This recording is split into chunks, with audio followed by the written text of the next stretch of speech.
Simon Mogilevich, ambaye yeye bwana ameingia kwenye kitabu kile cha watu maarufu duniani kwa namna ambavyo tapeli linafanya.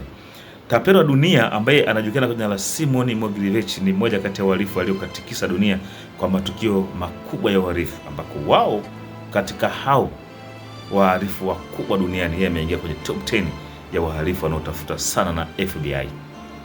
Ni mzaliwa wa USSR ambayo kwa sasa hivi ni nchi iliyojimega inaitwa Ukraine, mwaka 1946, na ndio anatajwa kuwa kiongozi mkuu wa Russia Mafia Mob. Alikuwa bingwa mkubwa wa utapeli wa mabilioni ya fedha kwenye mabenki, kampuni ya hisa, mihanya ya ufisadi, lakini pia hata kuwaibia watu binafsi. Tapeli hili Mogilevich anasema siku moja katika hali isiyotarajiwa bikizee mmoja alitapeliwa na huyu jamaa. Jamaa hadi bikizee. Hatari sana bikizee we. Pole sana bikizee. Bwana bikizee huyu siku moja ambayo asioijua, baada ya kukutana na Mogilevich, wakati anazungumza naye akajifanya kwa yeye ni mmoja kati ya mashehe wakubwa katika nchi ya Ukraine. Mogilevich likaja kuwa shehe, kumbe tapeli tu. Bibi anaomba msaada wa kuwasilisha utaratibu wa kutoa wakfu jengo lake ili likatumika kwenye masuala ya kidini.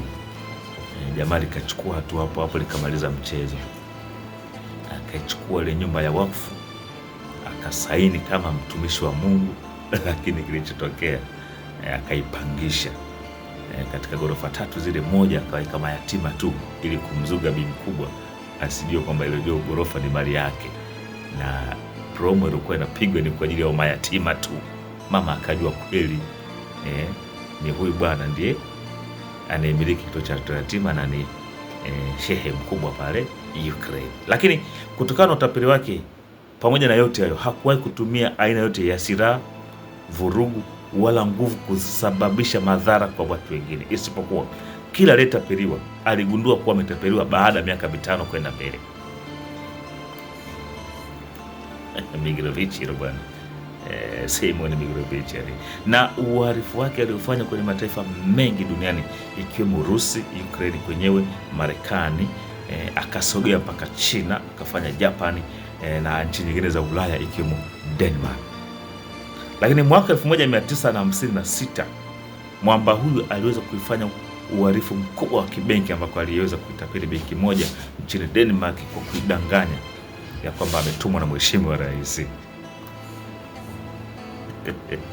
Akamrubuni mkurugenzi wa moja kati ya benki kubwa nchini Denmark. Mambo yakawa mazuri zaidi. Lakini kwa ufupi ni kwamba alitumia mifumo ya kidunia dhidi ya watu wa dunia wenyewe, kwa sababu Mogilevich alikuwa ni mtu mwenye akili sana ya kujua anataka nini anayekutana naye, na akasababisha alichokitaka bila anayetakiwa kufanyiwa asijue kwamba ameshafanyiwa. Na wengi aliwakuta yalikuwa ni matokeo ya ujasiri na maarifa makubwa alikuwa nayo Mogilevich.